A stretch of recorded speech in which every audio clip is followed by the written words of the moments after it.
The book of Esther is unique for two reasons. It is one of only two books in the Bible named after women, along with Ruth, and it is one of only two books in the Bible that never mentions God's name directly, together with the Song of Solomon. As a result, many people have been perplexed by Esther. It's a beautiful and romantic story, but why is it included in the Bible? Why are we required to read it? What would we be able to glean from it? Esther, like Ezekiel and Daniel, was written during the Jewish exile, making it one of the few Bible books situated wholly outside the Promised Land, although Esther was written much later than the other two books. These books describe how Jews behaved in Gentile society and hence can serve as an excellent guide for how to act in non-Christian settings. Historical background. A coalition of Medes and Persians defeated Babylon. The first monarch of the new empire was Darius the Mede, who was followed by Xerxes I, a Persian, otherwise known as Ahasuerus. Daniel rose to the position of prime minister under the Babylonian name Belteshazzar. Hadassah rose to the position of queen and was given the name Esther, a pagan name short for Ishtar, a Babylonian goddess. As a result, both Daniel and Esther were elevated to positions where they could assist their respective communities. The Jews were not compelled to return to the Promised Land by God. Without a doubt, this book would not have been written if they had all returned. Thousands opted to return while tens of thousands chose not to. The Book of Esther is the Old Testament book with the most documentary records. There are a slew of other sources that back up what we read in Esther. Archaeologists excavating Persepolis, the Persian Empire's capital, discovered a stone tablet containing the name Mardukha in 1930. Mordecai is the name of the prime minister. Things you should know before reading Esther that might provide more context. So who wrote Esther? Esther is a book that honestly no one knows exactly who wrote it. Jewish tradition and speculation thinks that Mordecai, who was Esther's cousin and guardian, wrote the majority of the book. So when was the book of Esther written? Historians say that the book of Esther was most likely written shortly after the events occurred. So that would be in the 4th century BC. So who is the original audience of the book of Esther?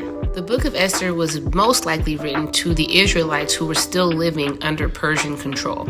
So what was the reason for this book to even be written in the first place? The book of Esther records the origin of the Jewish holiday Purim. I hope I'm saying that right. Purim. And then it also shows that God was still involved with his people even when they were in exile. The theme of the book overall is saving God's people. Make sure you like and follow for more. Let's talk about Mordecai. Mordecai took Esther into his household when both of her parents died.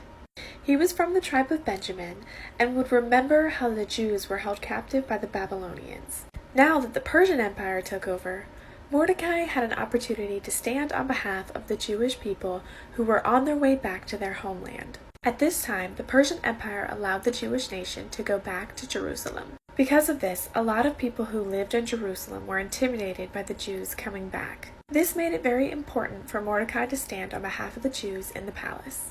Because Mordecai had an understanding of how the Jews were looked at, when Hadassah was taken by the palace guard, he told her to go by the name Esther and to not disclose that she was a Jew. You see, Mordecai had already heard of a man named Haman, who was an Agagite and was very against the Jews. He knew that Haman was rising in power, but didn't realize what was going to happen next. Then Esther was chosen. I want to help the girls level up this year in their mindset with a few things that I've been learning from Esther, because she was that girl. Number one, God leveled Esther up. He took her from being an orphan to being a queen. A queen had to be removed so that another can step into what God had planned. And if that's not leveling up, I don't know what is, because he had a purpose and a plan for her life. Number two, because she was where God called her to be, this girl was living in divine favor. She was eating, breathing, sleeping favor. Like just so much favor. Favor from her king. Anything she wanted, he would give it to her. Favor from just everyone around her. Like that is literally being at the right place at the right time. Wherever God is calling you to be, if you are there, you will receive favor. What immediately came to mind was, he who finds a wife finds a good thing and obtains favor from the Lord. And I always used to think like, yes, when our husbands find us, he will receive favor. But it's not just him that's going to receive favor. And it's not just your marriage that's going to receive favor, but you specifically, when you find your kingdom spouse, you will receive favor. It was like the type of favor she was experiencing was, he was just so pleased to just have her. She didn't even have to do anything. As soon as he saw her, favor. As soon as he looked at her, favor. As soon as she walked in the room, favor. As soon as she was eating and he could just see her being favor, favor, favor, favor. I speak that over us girls. Like, may we receive divine favor with our kingdom spouse. Number 3, which is so freaking important, destiny helper. Mordecai, her guardian, was her destiny helper. Not only did he usher her into her purpose, but he also reminded her of her purpose in that given time, which was to help save the Jews. The craziest thing is, imagine if God called her, right? Many are called, but few are chosen. God called her and she was just placed where he needed her to be, but then she wasn't present to what God was saying. She wasn't present to when God needed her to move. And she just casually just sat there like the queen that she, you know how queens are. Like, she just sat there and was just owning in her queenship and didn't do anything. But her destiny helper reminded her. He reminded her that, what if you were placed here for a time as this? Regardless of whether you want to be used or not, God is still going to move. We're always asking God, use us, use us, use us. But we're so blinded by the immediate movements he needs us to act upon. It just encourages me even more to walk in radical obedience and to always be in tune to what God is speaking in any given season. When he calls you into a territory, whether it's a blessing or not, he is saying something. And whatever he's saying is always going to be fulfillment to you and his kingdom. Number 4, which is probably my all-time favorite, Esther received. I'm even saying Esther, Queen Esther. Queen Esther received authority, strength, power. When her destiny helper reminded her of her purpose, it was almost like authority just came over her. What was happening was that, like, she wasn't going to be used by God, which Mordecai was telling her, like, listen, whether you want to help or not, God is still going to move. But if you want to be used by God, I need you to help. Pretty much in a nutshell. Anyone in that palace knows that if you go into the king's guard or whatever without being called, you're subject to death. But my girl was standing on business. My girl said, okay, here's what we're going to do. You and a few people go fast and pray for 3 days, and me and my people will fast and pray for 3 days. And then if I perish, then I perish. What I'm going to tell you, that is the best line in that whole book. Like, if I perish, then I perish, which means that what God is calling me to do, no matter what is before me, if I perish, then I perish. If God is calling me into a new territory this year, I don't care if I look dumb. I don't care if I look stupid. I don't care if I feel ugly. I don't care if I'm looking beautiful. I don't care whatever the circumstance is. If I perish, then I perish. That is the attitude that we need to have no matter what is happening in our lives, no matter what seems scary, no matter what is before us. My girl said, if I perish, then I perish. Bars. What's that trending sound? Something. No bar. Whatever the trending sound.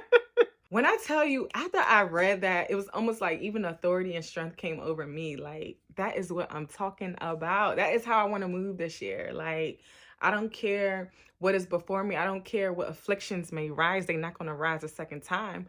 I don't care what is happening in front of me. I don't care what I'm seeing in this constant moment, but I trust that my God is going to move.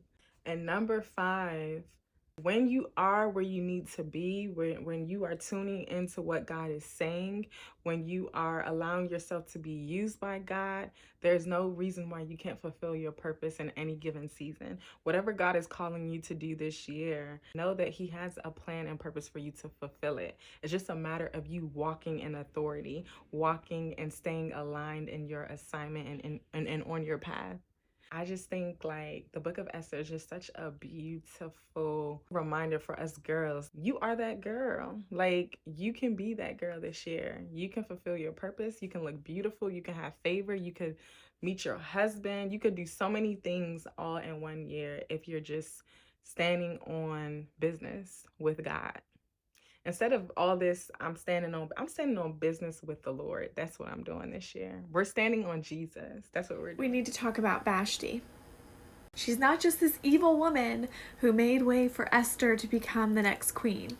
Vashti's dad was the Babylonian king, Balthazar. So in the book of Daniel, we meet Balthazar, and Daniel tells Balthazar that because he's not being godly, his kingdom will be given to the Medes and the Persians. A more shocking connection, Balthazar's dad is Nebuchadnezzar. Nebuchadnezzar is the king who tried to kill Meshach, Shadrach, and Abednego by throwing them into a fiery furnace, but ended up seeing not 3 men, but 4 in the furnace, and the 3 men ended up surviving. Anyways, that's who Vashti is. She's a Babylonian princess who was taken captive by Darius, Xerxes' father, and she was forced to marry Xerxes, Ahasuerus. When Xerxes commands Vashti to come and dance naked for his drunk men, it's just a power trip. Tips that we can learn from the book of Esther. The first is respect. Esther spoke to Xerxes with respect. She would always say things like, if it pleases the king, if the king has found favor, and I think there's wisdom in that. The second is that she showed up as Xerxes' dream girl. Through 12 months of beauty treatments, through putting on her royal robes, even in a whole room and all these women, she was the one who was identified and crowned queen. And third is that she showed Xerxes honor. Even though Xerxes was wrong a lot of times, she still honored him. And I think it's very important that as a woman, when you're interacting with a potential suitor, to be righteous and not just right.